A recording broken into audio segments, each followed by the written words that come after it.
नाज़रीन अस्सलाम वालेकुम। आप देख रहे हैं सियासत टीवी। आलमी खबरनामे में आप सबका इस्तकबाल है। मैं मोहम्मद सिद्दीक। सबसे पहले सुर्खियों पर एक नज़र डालते हैं। शाम के 100 मुकामात पर इसराइली हमले, दर्जनों हेलीकॉप्टर और तैयारे तबाह। शाम में हुनूस जश्न का माहौल, जेलों में बरसों से बंद कैदियों को रिहा कर दिया गया। शाम की नई सुबह मायूस कुन नहीं होगी, हयातुत तहरीर शाम का पैगाम। हिंदुस्तान समेत अक़वाम आलम ने शाम में पुरअमन सियासी मुंतकिली की वकालत। कहा, शाम के अवाम को पुरअमन मुस्तक़बिल के लिए इस तारीख़ी मौके से फ़ायदा उठाना चाहिए। ताइवान और जापान की समंदरी हुदूद में चीन की तोसी पसंदाना सरगर्मियों पर अमरीका की तशवीश। कहा, आबी गुज़रगाहों को मुतासिर करने की कोई भी कोशिश बर्दाश्त नहीं की जाएगी। दुबई के सयाहती वीज़ा के क़वानीन सख्त कर दिए गए, हिंदुस्तानी सयाहों को मुश्किलात का सामना। नहीं, ये थी सुर्खियाँ। अब खबरों की तफसील पेश है। इख्तिदार पर बागियों के कब्जे और सदर बशार अल असद के फरार होने के साथ ही इसराइल ने शाम पर हमले शुरू कर दिए। इत्तला के मुताबिक इसराइल ने एक बड़े फ़िज़ाई हमले में शामी फ़ौज के 3 अहम एयर बेसेस को निशाना बनाया। इस बमबारी में दर्जनों हेलीकॉप्टर और जेट तैयारे को नुकसान पहुँचे हैं। रॉयटर्स ने ज़राए से हवाले बताया कि शुमाल मशरक़ी शाम में खमशली हवाई अड्डा, हमस के देही इलाकों में शनशर हवाई अड्डा और राजधानी दमिश्क के जुनूब मगरिब में अक़रबा एयरबेस को निशाना बनाया गया। इसके अलावा राजधानी दमिश्क के बाहरी इलाके में वाक़ एक तहक़ीक़ी मरकज़ और सैयदा ज़ैनब इलाके में इलेक्ट्रॉनिक वार सेंटर पर भी हमला किया गया। एक रिपोर्ट के मुताबिक इसराइल ने शाम के फ़ौजी ठिकानों पर 100 से ज़्यादा फ़िज़ाई हमले किए। Syrian observatory for human rights के सरबराह रामी अब्दुर्रहमान ने इसकी तस्दीक की है। इन्होंने कहा कि इसराइली हमलों में असला डिपो को निशाना बनाया गया। इस हमले में लताकिया के समंदरी पार्टी में साबिक़ शामी बहरिया की जहाज़ें भी तबाह हो गई हैं। बशार अल असद के शाम से फ़रार होने और बागियों के मुल्क पर कंट्रोल के बाद मुल्क की मुख्तलिफ शहरों में जश्न का माहौल देखा जा रहा है। दमिश्क में लोग मुसलसल सड़कों पर हैं और अपने अपने अंदाज में बशार हुकूमत के खात्मे का जश्न मनाते हुए देखे जा रहे हैं। उधर बागियों ने ऐलान किया है कि उनकी हुकूमत इस्लामी होगी, ताहम कोई ऐसे फ़ैसले नहीं किए जाएंगे जिससे अवाम को किसी किस्म की तकलीफ़ हो। इस दौरान शाम में बागी कमान ख़वातीन के ज़बरदस्ती हिजाब पहनने पर पाबंदी लगाने का ऐलान किया है।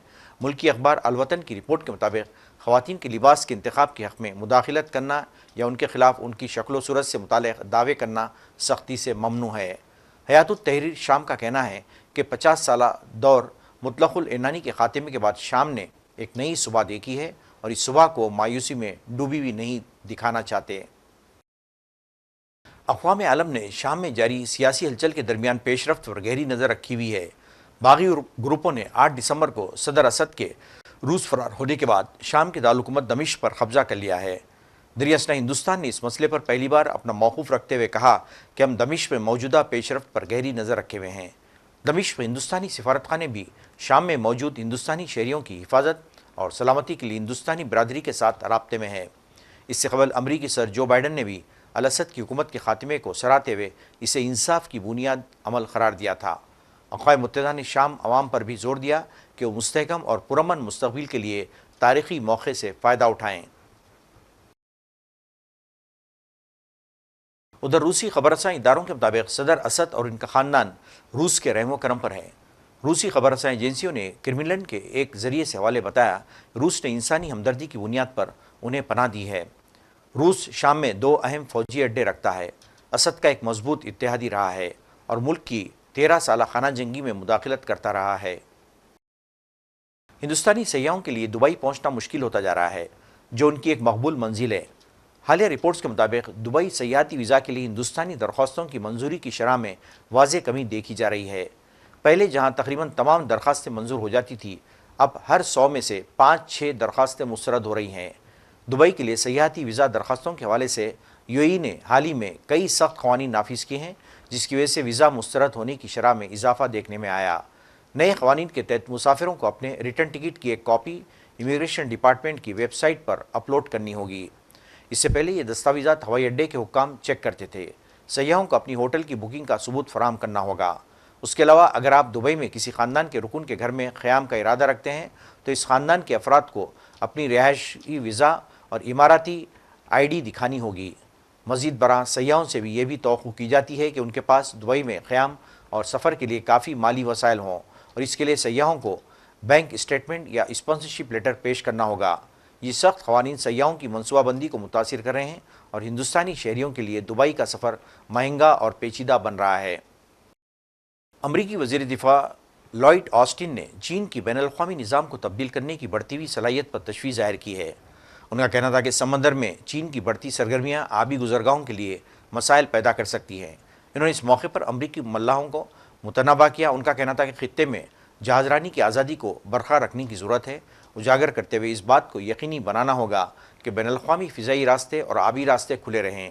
لائٹ آسٹن کا یہ تبصرہ جاپان کے یوکوسوکا بحری اڈے پر امریکی ملاحوں سے خطاب کے دوران آیا۔ has been described as our pacing challenge. And I described it as our pacing challenge because the PRC is the only country in the world that has the intent and increasingly the capability to change the rules-based international order. And so, we want to see this region, this area remain open to freedom of navigation and the ability to fly the skies and international airways whenever we want to. We want to see that. چین Taiwan کے آس پاس مسلسل جنگی اشتعال انگیزی والی حرکت کرتا رہا ہے۔ اس سلسلے میں اب اس نے تائیوان پر نیا مورچہ کھول دیا ہے۔ پیر کو تائیوان نے اپنا الرٹ سطح بڑھاتے ہوئے کہا، چین نے اس کے فضائی اور سمندری علاقوں میں کئی جہازوں کو تعینات کیا ہے، جو اچھی علامت نہیں ہے۔ سیکورٹی ذرائع نے اس علاقے میں پہلا فوجی مشق بتایا ہے۔ تائیوان کے ایک سینئر افسر نے کہا کہ چین نے جنوبی جاپانی جزائر اور مشرقی اور جنوبی بحر چین کے پاس تقریباً 90 بحری افواج اور کوسٹ گارڈ جہاز تعینات کیے ہیں، جن میں سے تقریباً 2/3 بحری فوج کے ہیں۔ قابل ذکر بات ہے کہ چین تائیوان کو اپنا علاقہ مانتا ہے، جبکہ تائیوان اپنی حکومت، فوج اور کرنسی کے ساتھ خود کو ایک خود مختار ملک تسلیم کرتا ہے۔ حالانکہ چین اس بات پر زور دیتا ہے کہ یہ جزیرہ اس کا حصہ ہے اور اس نے اسے اپنے کنٹرول میں لانے کے لیے کسی بھی طریقے کو اپنانے سے انکار نہیں کیا ہے۔ خارجہ سیکرٹری وکرم مسری نے اقلیتی برادریوں پر تشدد حملوں اور ثقافتی، مذہبی اور سفارتی املاک کی توڑ پھوڑ کے واقعات پر بنگلہ دیش کی عبوری حکومت کے ساتھ ہندوستان کی تشویش کا اظہار کیا ہے اور امید ظاہر کی کہ بنگلہ دیش کی حکومت مثبت اقدام اور تخلیقی انداز اپنائے گی۔ سیکرٹری خارجہ جو ہندوستان بنگلہ دیش فارن آفس کنسلٹیشن میٹنگ میں شریک تھے، انہوں نے میٹنگ کے بعد میڈیا کو ایک بیان میں کہا، میں اپنے بنگلہ دیشی ساتھی بنگلہ دیش کے خارجہ سیکرٹری عزت مآب محمد جسیم الدین کی دعوت پر آیا ہوں۔ ہندوستان اور بنگلہ دیش کے درمیان اہم دو طرفہ تعلقات پر بات چیت اور مشاورت کے لیے میں ڈھاکے میں ہوں۔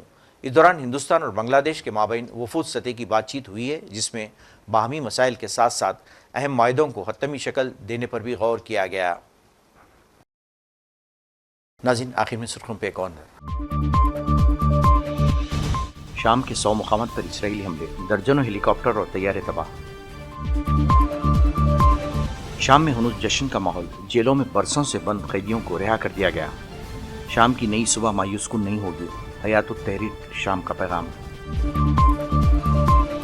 ہندوستان سمیت اقوام عالم نے شام میں پرامن سیاسی منتقلی کی وکالت، کہا شام کے عوام کو پرامن مستقبل کے لیے اس تاریخی موقع سے فائدہ اٹھانا چاہیے۔